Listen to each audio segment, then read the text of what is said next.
They're called superstocks because of the rather liberal modifications allowed to their engines and chassis. And the acknowledged king of the superstock drivers is a cigar-puffing traditional from Pennsylvania named Bill Grumpy Jenkins. He calls the cars Grumpy's toys, but at the rate he drives them, they're far from playthings. Jenkins is the defending superstock champion at Indy, and that, plus his brilliance both as a driver and engine tuner, makes him a favorite to repeat.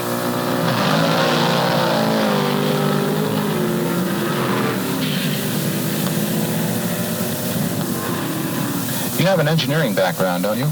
Well, I went to Cornell for about 3 years, but I didn't finish and get a degree. But it was in mechanical engineering at that time. Father died, and I was broke, and maybe not the best student there was. Maybe spent too much time fooling around with cars. Have you always been involved in stock car racing?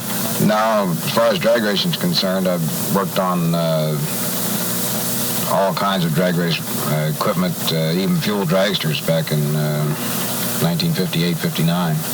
And gotten back into the stock car business because it seemed to fit this part of the country a little bit better, and I built a business around working on stock cars, and sort of used the drag racing at that point in the game as a semi-hobby and a little bit of advertising. Bill, where is the real satisfaction in your particular participation in drag racing, in building and tuning the automobiles, or in actually winning the races? Well, the biggest satisfaction is to get the performance out of the automobiles. Winning the racing is sort of maybe like icing on the cake, but being able to make the cars run is far more satisfying to me. To win the Nationals again, Grumpy must beat the best superstock drivers in the National Hot Rod Association, and among them is a burly Californian named Dick Landy. Dandy Dick Landy, as he's known to his fans. Who specifically are the men that you're worried about? Biggest one is my own competitor or teammate is Sox and Martin Group, and then in the Chevrolet team it's Bill Jenkins, Grumpy. He's a hard one to beat. Ronnie Sox is the driving partner of the Sox and Martin team, and he too knows where his competition lies. I'd say some of the top drivers are Bill Jenkins, Bill Flynn in the Yankee Peddler, Ed Hedrick, which is another one of Jenkins' cars. All these guys are real good and they're real competitive. Don Grother in the Plymouth is running way below the record, so it seems like it's going to be anybody's race, really. A young engineer named Ed Hedrick is teaming with Jenkins in the superstock ranks. He will drive a Chevy 2, while the boss will handle a Camaro. Backing up a champion is never easy work, but Hedrick looks on his chance to drive for Grumpy as a real opportunity. Ed Hedrick, what is it like to drive for a man like Bill Jenkins? Well, I guess first of all, it's very tough because Bill is very exacting and very demanding. He's what I guess is called a perfectionist. Bill has treated us very well. He's been very lenient with a lot of my mistakes in driving, and we were very happy to drive for him. And at least as far as I'm concerned, I think it was a real big opportunity for me. Although he's one of the most famous drivers in the business, Grumpy and his Camaro are nearly lost in the swirl of racing activity that spreads across the Indianapolis Raceway Park.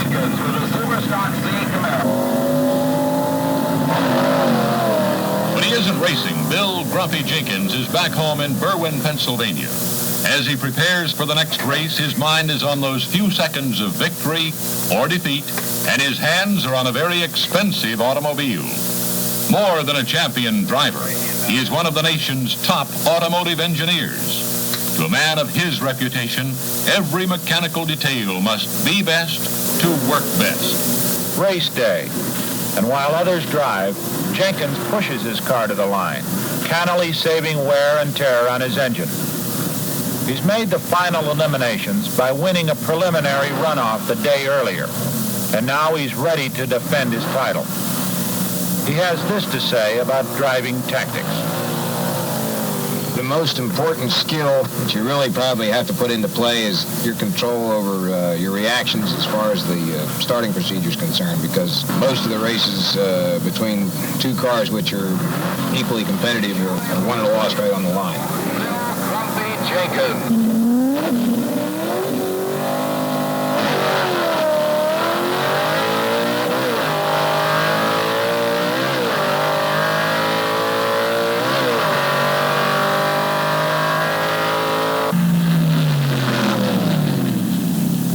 The rest of your action as far as the operation of the car down the track is concerned are pretty much conditioned reflexes. I run every race just the same, just as tight.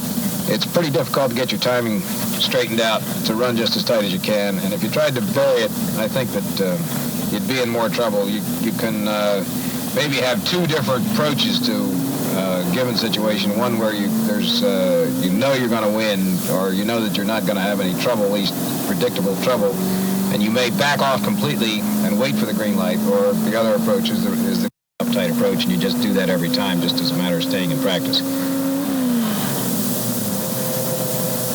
Jenkins wins his first round, but teammate Hedrick and Dick Landy driving is only a part of drag racing. It is a game of horsepower, and the driver who has the most is generally a winner. Bill Jenkins had this to say about his power plant. Its advertised original horsepower rating was about 375, and in its present state of tune, it's about 540. What sort of modifications are you permitted to make on the engine in super stock?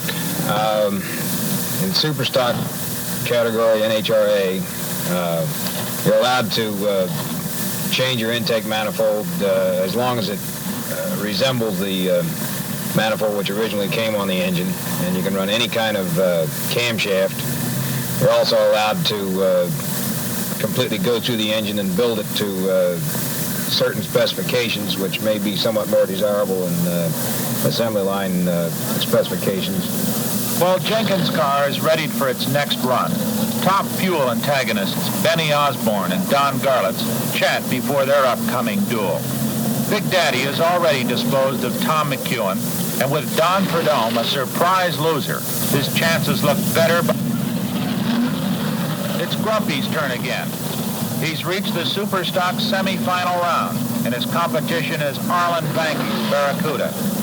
Bill Jenkins, defending national champion, his Superstock C machine from Berwyn, Pennsylvania. Old Grumpy himself in the spectator lane.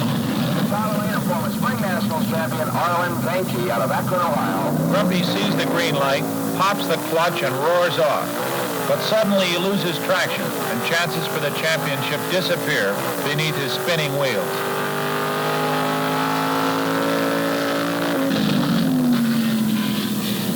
I stuck it up on a pretty good number on the tack on the static RPM and popped the clutch, and bite was gone for some reason or other. It just sat there, and that was it. You can sit there in the line and say there's no tomorrow, but there's always another one someday, and, whether it's next week or next year. And I've been in it now for long enough that you can take losses with the wins and not get so emotionally upset about it.